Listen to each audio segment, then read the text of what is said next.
جی ایک آدمی ایک سوال کرے، میرا خیال ہے قانون یہ بنا ہے. ہاں لے لیں، یہ لے لیں تاکہ ریکارڈ ہو جائے آپ کی آواز.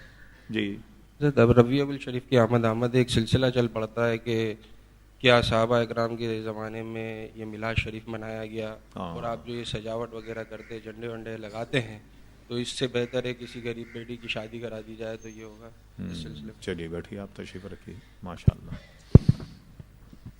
سب سے پہلے تو یہ طے کر لیں کہ بھئی کسی صحابی نے کیا ہو تو ہم کریں. ایک اصول طے کر لیں کہ ہم وہی کام کریں گے جو کسی صحابی نے کیا، باقی سب چھوڑ دیں گے. تو کتنے کام رہ جائیں گے دنیا کے؟ بتائیے مجھے. تو پہلے کیا ہوا، جب تبلیغی جماعت میدان میں آئی نا تو ان کے یہاں پنکھے نہیں تھے مکہ مسجد میں. کیوں جی؟ حضور کے زمانے میں پنکھے نہیں تھے.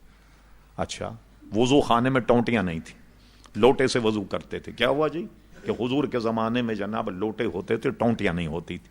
ٹھیک ہے، تو پھر آپ یہ ہوائی جہاز میں سفر کیوں کرتے ہیں؟ گدھا گاڑی میں گدھے پہ بیٹھ کر کے سفر کریں یا خچر پر سفر کریں. آخر ترقی ہو رہی ہے تو اس کے اعتبار سے یہ معاملات ہو رہے ہیں. نہیں، میں ایک صاحب کا نام نہیں لیتا، وہ کسی دعوت میں گئے تو اس زمانے میں ٹیبل کرسی پر کھانا معیوب تھا، انگریز کھاتے تھے. وہ بزرگ ان پہ گرم ہو گئے، کہنے نیچے دسترخوان. اچھی بات تھی، نیچے دسترخوان بچھایا انہوں، کھا لی. کل انگریزوں کی طریقے سے تم کھا رہے ہو. سب انہوں نے ذرا ڈانٹ ڈپٹ کی. جب پیر صاحب نے کھانا وانا کھا لیا تو میزبان بچھاؤ بڑا شریر تھا، اس نے کیا کہ ایک طرف تو رکھی کار اور دوسری طرف رکھا گدھا. کہنے لگے حضرت صاحب اب دیکھیے یہ تو ہے انگریز کا بچہ اور یہ سواری حضور علیہ السلام کے زمانے کی، تو کون سی پسند کریں گے آپ؟ ظاہر ہے کہ پیر صاحب کار میں ہی گئے نا بیٹھ کر، گدھے پہ تو نہیں گئے بیٹھ کر. تو کچھ ہوتے ہیں شعار، ہم اس کو پہلے بیان کر چکے. کچھ شعار ہوتے ہیں مذہبی اور کچھ ہوتے ہیں قومی. جو مذہبی شعار ہے وہ نہیں بدلتا، قومی شعار بدل جاتا. جیسے پتلون کا پہننا، جس زمانے میں انگریز آیا اس زمانے میں سوائے انگریز کے کوئی پتلون نہیں پہنتا، وہ اس کی علامت تھی. اس وقت علماء اس کو حرام کہتے تھے. لیکن جب پتلون کا رواج عام ہو گیا، جیسے مثلا پورا ترکی مسلم ملک ہے، سارے پتلون پہننے لگ گئے، قومی لباس ہی ان کا پتلون ہو گیا. ہمارے یہاں بھی سب پتلون پہننے لگ گئے. تو آج کوئی آدمی پتلون پہن کر جا رہا، ہم نہیں کہیں گے نا یہودی جا رہا یا عیسائی جا رہا. تو حکم بدل گیا. اس لیے مولانا مفتی محمد وقار الدین صاحب رحمۃ اللہ تعالی علیہ نے وقار الفتاوی میں پتلون پہن کر نماز پڑھنے کو جائز قرار دیا. اور بس ایسی ہو کہ آدمی کو رکوع سجود میں کوئی تکلیف نہ ہو. اب ایسی بھی نہ ہو کہ مجھ جیسا آدمی یہ سوچنے لگے کہ اس میں گھسا کیسے ہوگا، اتنا چست نہ بیٹھ سکے آدمی، نہ ادھر ادھر ہو سکے. تو ایسا بھی نہیں ہونا چاہیے. ٹھیک، تو آپ یہ طے کر لیں کہ جو کام حضور نے کیا ہے نا وہی کریں گے، باقی نہیں کریں گے. کچھ رہ جائے گا دین میں، کچھ نہیں رہ جائے گا. کیا ہوگا اس کا اصول سنیے. کیا اصول اس کا؟ یہ ہے، یہ دو حدیثیں، ایک ہے حضرت ابو موسیٰ اشعری رضی اللہ عنہ اور ایک ہے حدیث حضرت معاذ ابن جبل. اس کی بنیاد حضور علیہ السلام نے، یہ دونوں یمن کے قاضی تھے اور دونوں حدیثوں کا مضمون تقریباً ایک ہے. وہ یہ ہے کہ حضرت ابو موسیٰ اشعری کو جب حضور نے قاضی بنایا، ان سے پوچھا فیصلے کیسے کرو گے؟ ان کا پہلے میں قرآن مجید میں دیکھوں گا. خود حضور فرماتے اگر قرآن مجید میں وہ قضیہ نہ ہو تو فیصلے کیسے کرو؟ فرمایا پھر حدیث رسول دیکھوں گا. ٹھیک، اس کا مطلب حدیث سے یہ پتا چلا کہ بے شمار مسائل بظاہر قرآن میں نہیں، وہ حضور کی سنت میں. فرمایا اچھا اگر حدیث میں بھی نہ ملے مسئلہ تو کیا کرو گے؟ تو حضور علیہ السلام نے جب یہ سوال کیا تو انہوں نے کہا میں قرآن حدیث کو سامنے رکھ کر اپنی رائے قائم کروں گا جو قرآن حدیث سے قریب تر ہو. تو حضور علیہ السلام بالکل تم نے ٹھیک کہا، اور فرمایا کہ یہ اللہ کی مہربانی کہ اس نے میری امت میں ایسے افراد پیدا فرما دیے. اسی کو تفقہ کہتے ہیں، سمجھے؟ اسی کو فقہ کہا جاتا ہے کہ قرآن حدیث کو سامنے رکھ کر جو درپیش مسائل ہیں ان کا جواب جو ہے وہ دیا جائے. تو یہ اگر اصول بنا لیں کہ جو صرف قرآن مجید کے فرقہ ہے نا ایسا جو قرآن میں بس اس کے علاوہ ہم نہیں مانیں، تو کتے کا گوشت حرام قرآن میں کہاں ہے؟ کیا خیال ہے؟ بلی، چوہا، بندر یہ حرام ہے کہیں قرآن مجید؟ ایک اصول بیان کر دیا اتنا شاندار. ہم نے جو اپنا حبیب بھیجا ہے نا تمہارے پاس، یہ طیب چیزوں کو تم پہ حلال کرتا ہے. اور گندی چیزوں کو تم پہ حرام کرتا ہے. اور کتاب الاعتصام مشکا شریف میں یہ میرا حرام کیا ہوا بھی حضور فرماتے ویسا ہی حرام ہے جیسے اللہ کا حرام کیا ہوا. ٹھیک ہے, اللہ کے نائب ہیں نا, اطیع اللہ اطیع الرسول. تو اب آئیے, تو آپ کہیں جی صحابہ نے تو یہ نہیں کیا تھا. اچھا, اب میں آپ سے پوچھوں بنیاد, یہ محفل میلاد میں ہوتا کیا ہے؟ ذرا آپ ہی کے منہ سے میں سنوں, کیا ہوتا ہے صاحب جی؟ حمد و ثنا ہوتی ہے نا. اچھا, حضور علیہ السلام نے حضرت حسان ابن ثابت کو ممبر شریف پر بٹھایا اور دعا کی اللہ تعالیٰ روح القدس کے ذریعے ان کی مدد فرما. ایک حدیث میں کہ حسان اپنے کلام کو سناؤ, اللہ تمہارے منہ کو نیچا نہ دکھائے, اور وہ حضور کی نعت سناتے. تو اگر یہ نعت سنانا میلاد ہے تو یہ تو حضور کے زمانے میں ہوتا تھا. اور صحابہ کرام علیہم رضوان تو حضور کا ذکر و اذکار کرتے تھے, تو میلاد میں اگر حضور کا ذکر و اذکار ہوتا ہے یہ بھی تو محفل میلاد. اب آپ کہتے ہیں جی جلوس نکالنا. جب حضور علیہ السلام مدینہ شریف گئے, چند دن آپ نے قباء شریف میں قیام فرمایا. یہ حدیثوں میں, تفسیروں میں, سیرت کی کتابوں میں نہایت ہی وضاحت کے ساتھ یہ واقعہ موجود. اہل مدینہ جہاں سے قافلے آتے ہیں نا قباء سے, اس کے راستے میں کھڑے ہوتے, انتظار کرتے. جب سورج غروب ہو جاتا تو فرماتے نہیں آئے, اپنے گھر چلے جاتے. تو جس دن حضور علیہ السلام تشریف لائے تو اہل مدینہ نے پورا جلوس نکال کر حضور کا استقبال کیا, اور چھوٹی بچیاں جو ہیں انہوں نے وہ نعت پڑھی, طلع البدر علینا, یہ والی نعت انہوں نے پڑھی. تو حضور علیہ السلام کا استقبال تو انہوں نے جلوس سے کیا. ایک بات یہ جو احمق کہتے ہیں نا کہ صاحب وہ تو پوری صحاح ستہ میں دکھائیے کہ جلوس یہ میلاد النبی. ٹھیک, اب صحاح ستہ کسی نے پڑھی نہ ہو تو اس کو کیا دکھایا جائے؟ کسی شخص نے خوب کہا تھا کسی زمانے مولانا لہجے میں کہ علم سیکھا پر دینداری نہ آئی, بخار آ گیا مگر بخاری نہیں آئی. صحاح ستہ کی کتاب ہے مشکا شریف. مشکا شریف میں علامہ امام ترمذی نے حضور کی سیرت پر ایک باب باندھا, جو کہتے ہیں نا کہیں نشان نہیں. آپ کو تعجب ہوگا, اس باب کا نام صاحب مشکات نے میلاد النبی رکھا. ترمذی شریف میں باب ہے اس معاملے پر کہ میلاد النبی, اس کے بعد حضور علیہ السلام کی سیرت پر انہوں نے کلام کیا. ٹھیک ہے, تو آپ یہ دیکھیے کہ وہ لوگ کہتے ہیں جی اس کا کہیں ثبوت نہیں, بالکل احمق لوگ ہیں. اچھا, یہ نہیں بلکہ انہوں نے بیچاروں نے اپنی بھی کتابیں نہیں پڑھی, اتنے معذور ہیں کم وقت. اب آئیے پورے طریقے سمجھ لیں. یہ حدیث شریف کے 2 چینل ہیں پورے ہندوستان میں کہ سند حدیث ہندوستان میں کون لایا. ایک تو چینل ہے ایک شاہ ولی اللہ محدث دہلوی کا, ان سے سند میں وہابی, دیوبندی, بریلوی, جتنے بھی لوگ, یہ 2 سے حدیث کی سند ملتی. ایک ہے شاہ ولی اللہ محدث دہلوی اور ایک ہے شاہ عبدالحق محدث دہلوی رحمۃ اللہ علیہ. شاہ ولی اللہ محدث دہلوی کی کتاب جو ہے اس میں موجود ہے در السمین فی مبشرات نبی الامین, یہ ان کی کتاب ہے عربی میں. وہ لکھتے ہیں کہ میرے والد گرامی ہر 12 ربیع الاول کو محفل میلاد کرتے تھے. یہ شاہ ولی اللہ صاحب لکھتے. تو ایک دن جب ربیع الاول کی 12 تاریخ آئی تو میرے والد کے پاس پیسے نہیں تھے. ان کے والد تھے شاہ عبد الرحیم محدث دہلوی. تو جیب میں ہاتھ ڈالا تو چند ٹکے ملے. اس زمانے میں ٹکے چلتے تھے, اس میں بھی کچھ نہ کچھ مل جاتا تھا ٹکوں میں. آج تو فقیر کو 1 روپیہ دو تو آپ کا چہرہ دیکھے گا, اگر کمبخت کس وکیل سے پالا پڑا, 1 روپیہ دے رہا, اس لیے 1 روپیہ کچھ آتا ہی نہیں. کیا دیں گے آپ؟ فقیر کو بھی 1 روپیہ نہیں دے سکتے بھائی.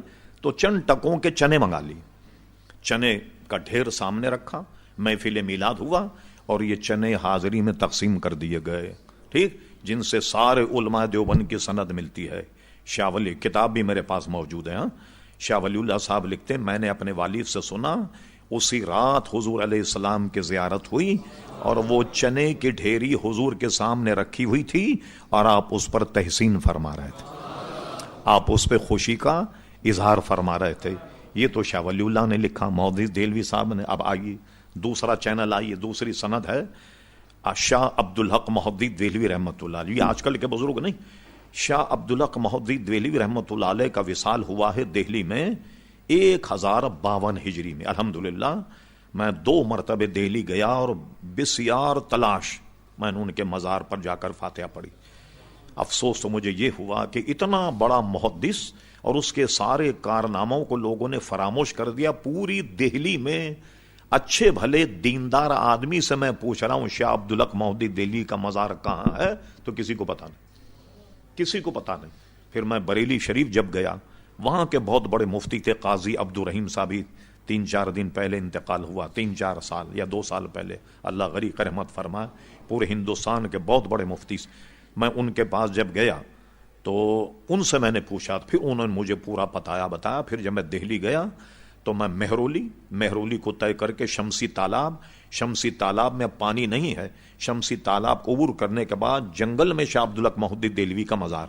شمسی تالاب کی دہلی میں ایک تاریخی حیثیت یہ ہے، کسی اہل دل، کسی بزرگ نے اس شمسی تالاب پر خواب میں حضور علیہ السلام کو وضو کرتے ہوئے دیکھا تھا، اس لیے اس کی تاریخی حیثیت ہے. شمسی تالاب کو عبور کر کے گئے تو جب دیکھا تو افسوس ہوا کہ گرد و غبار ہے. کسی زمانے میں عالی شان مقبرہ تھا لیکن اس کے بعد وہ منہدم ہو گیا، دیواریں بھی پختہ نہیں. پھر اس کے بعد دوبارہ جب میں غالباً شاید 91 یا 92 میں گیا تو کسی صاحب نے وہاں اچھا سفیدی اور مرمت کر کے صفائی ستھرائی کا انتظام کیا ہوگا. تو شاہ عبدالحق مہدی دہلوی کا میں نے ذرا سا تعارف کرا دیا. ان کی کتاب ہے اخبار الاخیار. کہتے نا جادو وہ جو سر چڑھ کے بولے، ورنہ جادو کیا. اخبار الاخیار فارسی زبان میں ہے اور اس کو چھاپا ہے مدینہ پبلشنگ، جو ایم اے جناح روڈ پہ اب بھی موجود ہے. مدینہ پبلشنگ نے اس کو چھاپا اور اس کا ترجمہ کیا ہے 2 مشہور وہابی مولویوں نے. ایک کا نام ہے مولوی محمد فاضل اور دوسرے کا نام ہے مولوی مفتی عاشق الہی بلند شہری. ان دونوں نے اس کا ترجمہ کیا اخبار الاخیار. یہ مدینہ پبلشنگ سے چھپی. اس کا صفحہ نمبر 624 پر یہ عبارت موجود ہے. شاہ عبدالحق مہدی دہلوی نے جو جن جگہ گئے بڑا کمال کیا، سارے بزرگوں کے واقعات لکھے. اگر 4 سطر میں واقعات ملے تو 4 سطر ہی لکھ دیا فلاں بزرگ اس میں پیدا ہوئے، اتنے سن میں ان کی وفات ہوئی. سب پر جہاں گئے، جس میں لاہور کے، ملتان کے، دہلی کے، جہاں بھی آپ گئے، پورا ذخیرہ ایک اخبار الاخیار.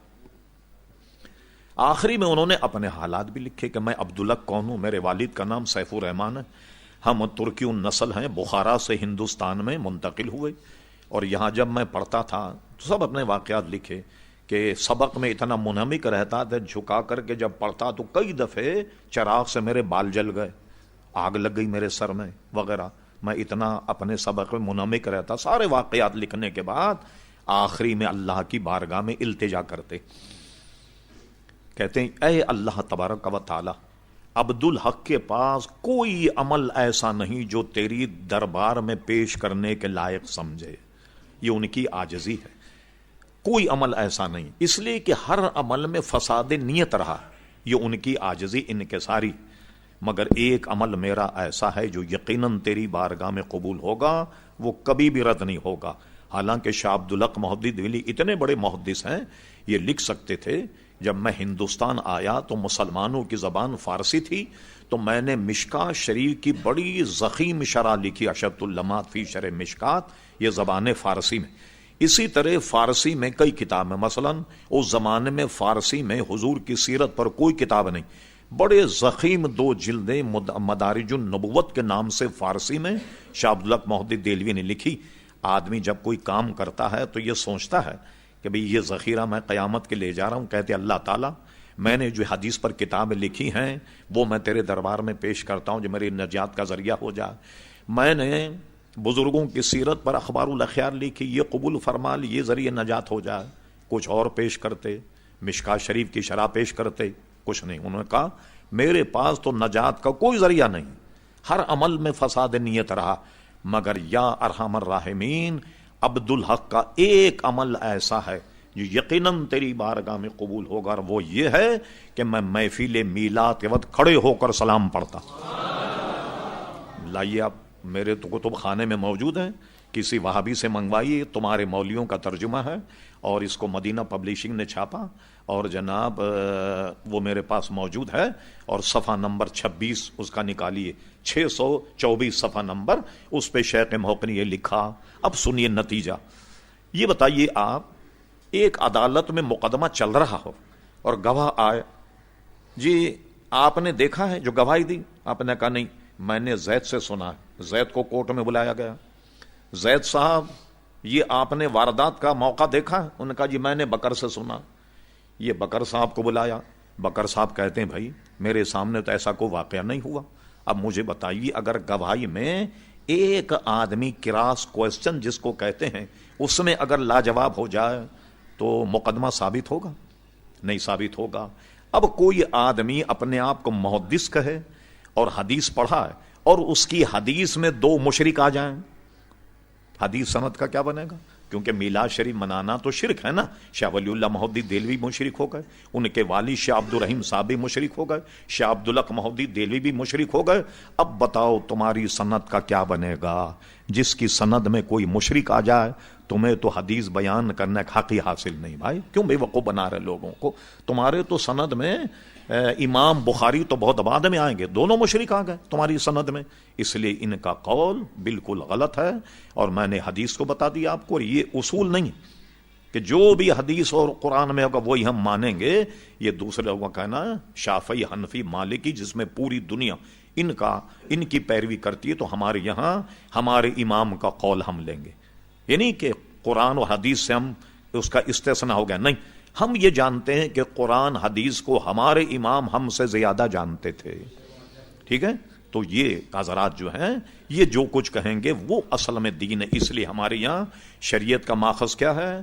قرآن، سنت، اجماع امت اور قیاس، یہ 4 چیزیں ہیں جس سے دین کا کوئی مسئلہ ثابت ہوتا ہے۔ جی نا، کوئی ایک آدھ سوال اور کر لیں۔